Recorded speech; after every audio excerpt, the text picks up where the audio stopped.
Hello, kamusta kayo? Ito yung aking kusina. Ang aking kusina. Nag-request ang aking baby girl na Ching-Ching. Gusto nyo ng isang patatim. So, luluto natin na pressure cooker na siya. So, alisin natin sa pressure cooker.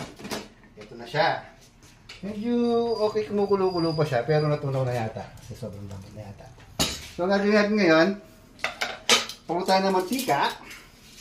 Ito, oh. Ganda yung puro. Yung ano na lang. Yung ano lang. Not sponsored. Ito, not sponsored. Ito lalagyan sa ng mantika. Pero buksan natin ito na yung stove. Taklimutan. Wave! Wave! Ma! Tang streamer. Tayo. Itang? Strainer. Tang maragon. Yan yung taba. Pwede yung maganda. Maraming mantika para masarap. Pwede yung crunchy yung balat niya. Kasi gusto ng anak ko crunchy eh. Ito may natin yung mantika mga lodi. Ito, lodi. Halos lodi yung nakalahati yung mantika. Sa plato? O, sige, yung plato. Ito mga lodi. So, ito na lodi. Ito na yung pinakulo natin na crispy pata. Isabaw, kailangan pa isabaw. Hindi na, no? Maalat yung sabaw eh. So, natapon ko na. Lagay mo na dito yung crispy pata. Ayan na. Yung crispy pata, lumabas na. Ito na lodi yung crispy pata. Na hindi pa kumulo ang ano. Yan, ito yung crispy pata, mga lodi, oh. Yan, no? Lodi, yan. Ayan. Woo! Kasi natin yung mga poting balat, mga lodi.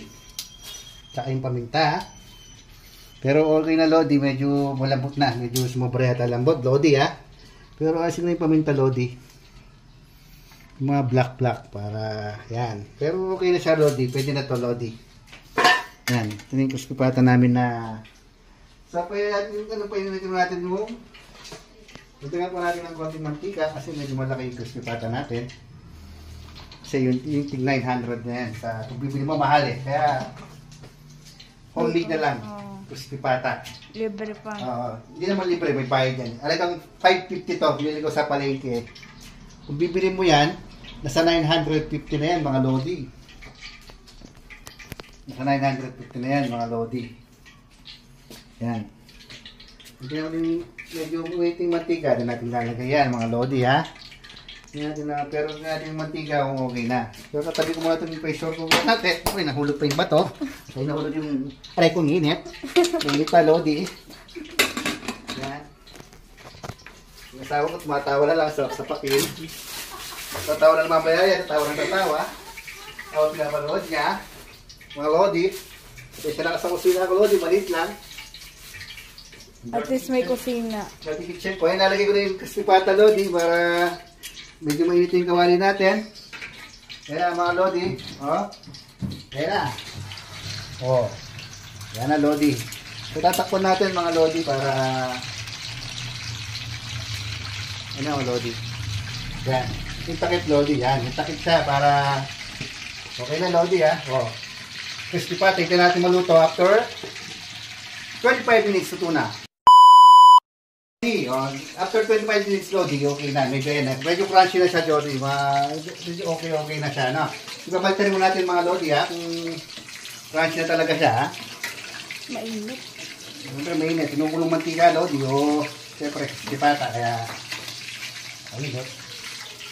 Yan. Kaya, mga lodi, ginagin, lodi, kung okay na siya. Yun, lodi. Okay na yata siya, lodi. Yun, no? Yun, no? Balat, oh. Wow! Okay na siya, lodi, oh. So, dyan ang plato, tambalbalen. Mga lodi, limit daw na yung balat na, kulay brown. Ay, crispy pata natin, lodi. Golden brown. Oh, golden brown na siya, lodi. Okay na siya, okay na siya. Kaya yung nakabit na natin sa plate natin, para makakain ng aking baby girl, si MM po. Ayan, oh, lodi, oh. Yung order, lodi, ano siya? 950 lodi. Isang order. Okay na po ang aking MM. Oh, enjoy your meal, baby, anak. Enjoy your lunch. Love you. So, mga lodi, titikman natin siya kung masarap ba ang luto ni Daddy.